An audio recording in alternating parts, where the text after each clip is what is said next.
Thank you for coming in on fairly short notice here. We wanted to give you an update concerning the Lower Merion home invasion, homicide, and attempted murder that occurred back on the early morning hours of December 8th, Sunday morning.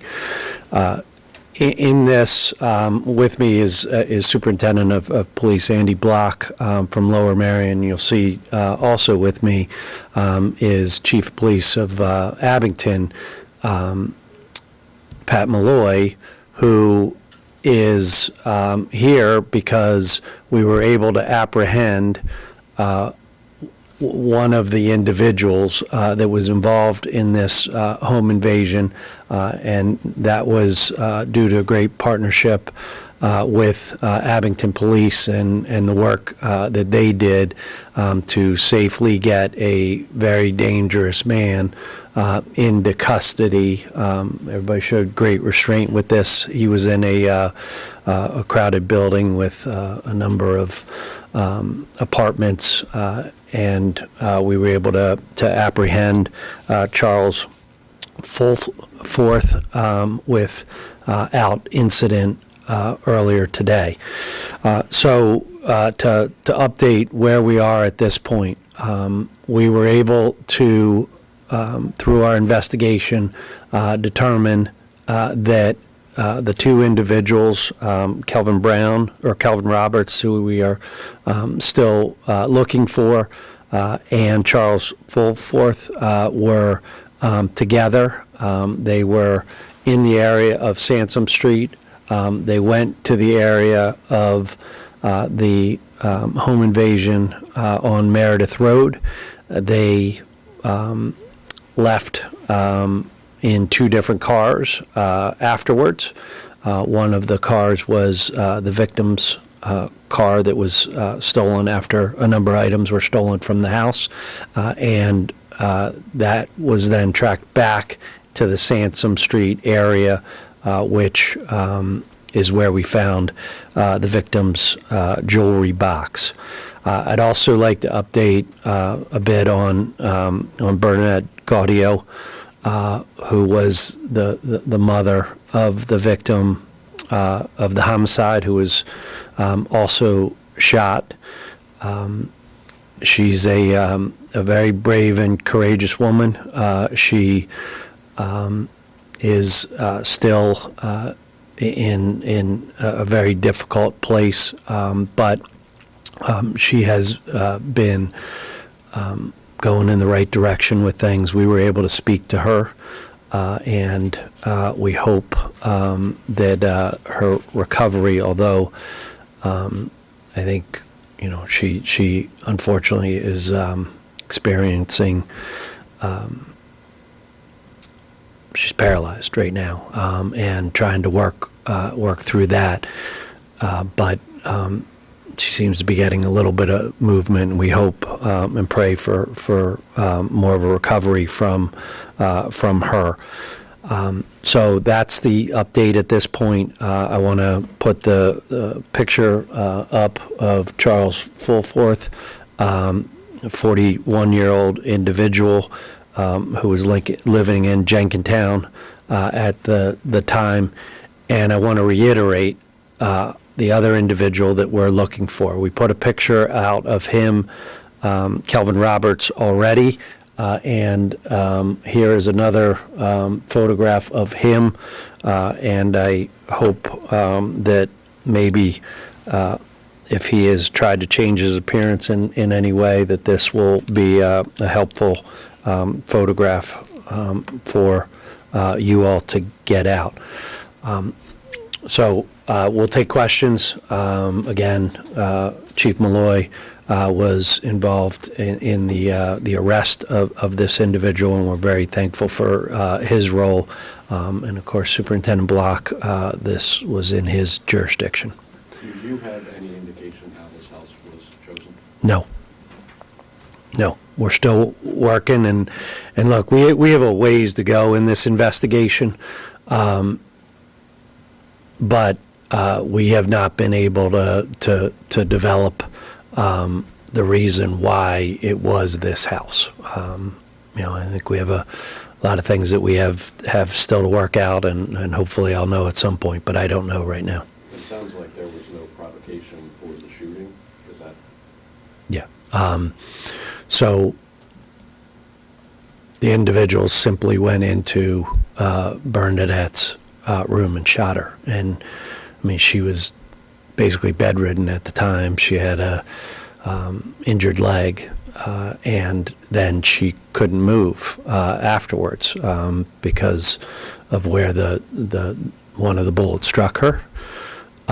She was able to call 911 using Siri, and it was it was a very brave move on her part, because I think indications are that the individuals were still in the house at the time. You've been, Can you explain how you guys located Charles? Yes, we have incredible partners in law enforcement. We were able to develop him as a lead. We did a lot of investigation using phones and background to be able to determine his path and his location. So we had been following him, and we were able to put him into the apartment building yesterday, and folks worked all night and straight through and made sure that when we got him this morning that we got him in a safe way. There'll be more to come, and I anticipate that we're going to have some more charges regarding things we found, but I'm not there yet to be able to talk about that. Can you talk about how the U.S. Marshals are coming alongside and how you and everyone else are working together to find Kelvin Roberts? Yeah, I can tell you that this is an incredible team effort. It's something that I am so appreciative of here in Montgomery County, to have the incredible law enforcement that we do. We have two of the best police departments anywhere. That the chiefs are standing next to me here on things, and we have federal partners that are working with us, and this is a full court press right now, and we're really hopeful that somebody will identify where Kelvin Roberts is, and let us know. A reward remains in effect for information that will help us apprehend him. What about anybody who's helping him? $5,000 award right now. Anyone who's helping him? These are guys that walked into a house, people who were sleeping, and just shot him. Yeah. And there could be people out there helping him hide. What do you say to that? Well, if anybody is helping him at this point, there are charges that are very likely to come their way too. This has been put out there, and I'm very appreciative of all of you to get this information out. It helped us in the investigation, and I hope will help us apprehend the defendant. Yes, sir. So, that picture says Los Angeles. Is that a California driver's license, and does he have connections to possibly BOA out there? I believe it is a Department of Transportation from California, so I'm not sure, but it was a more recent photo. I believe it was 2017, so we wanted to get that out to you. So it's possible he could be up there then, too. I don't think so. Is Fullforth helping in the investigation to find Roberts? Mr. Fullforth is arrested. He will be arraigned shortly. He's out at the Correctional Institute at this point. He'll be arraigned from there, and he'll be given no bail because he faces a potential life sentence. We're gonna again we're continuing the investigation, and we have a lot left to run on at this point. Is there any leaning on him to help you in finding Kelvin Roberts? We're gonna keep investigating this case.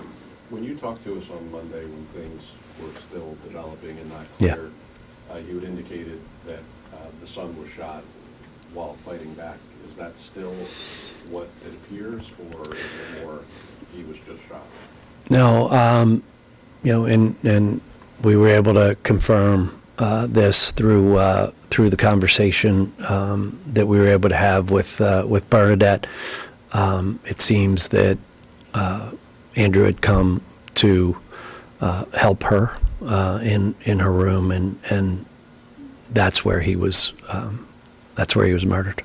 Have you determined who the shooter was, or are you accusing both of them of firing shots during this incident? So, Carl, right now, the charges are second-degree murder, felony murder. So anybody that is involved in a dangerous felony and somebody dies as a result of it faces a potential life imprisonment. At this point, we have not indicated, the shooter. I believe there's more than one shooter, and that's based upon some of the evidence that we recovered here. But right now, the charges are second-degree murder, and we will continue to investigate it. And look, I mean, there's a lot of ballistic evidence to go through. There's a lot of things to determine with the scene, as well as other scientific tests that we're going to need to do on items that we've been able to recover. So I hope to have more for you on that at some point. But the bottom line on this, this was a horrible crime on these two individuals, and I find it very difficult not to think about what Bernadette is going through with her recovery, and what happened in that bedroom and what she saw happen to her son. So we really need to get this other individual, Kelvin Roberts, into custody. He's dangerous. Anybody that would be involved in something like this needs to be behind bars. Did Fulforth take off with the victim's vehicle? We believe so, yeah. Okay. Has that been recovered? It has. It has. We were able to recover the victim's vehicle near Sansom Street, and based upon some things that happened today, we are certain of Mr. Full Force involvement in it. Anyone else, you think, or just the two of them? We're still looking at that, Deanna. We know it's at least two, but we'll see if anything else develops on it. If, according to the complaint, the jewelry box that you recovered was empty, is there the thought that he is using that to fund his? We recovered the jewelry box, and I think that is this clear link, in the case with these two individuals, and what we've been able to get on video and things from some cameras in the area. So we're continuing to work this, but it's going in the right direction. It's just kind of hard to wrap your head around. Both these men have criminal records, not just in Montgomery County, but surrounding areas, going back 10, 15 years, longer. Yeah, there were guns, yeah, there were drugs, yeah, there was burglary, but they walk into a house in the middle of the night when people are sleeping and just shoot them basically in their beds. Any idea at this point why they escalated to that? We know that they broke into the house. We know that they went upstairs, and we know that they shot one individual and murdered another. We have things to continue to look at in this investigation to try to determine why. But as you know, in some cases, the why, isn't out there. We're dealing with some really terrible people at this point that have committed an atrocious crime. All right. Thanks, everybody.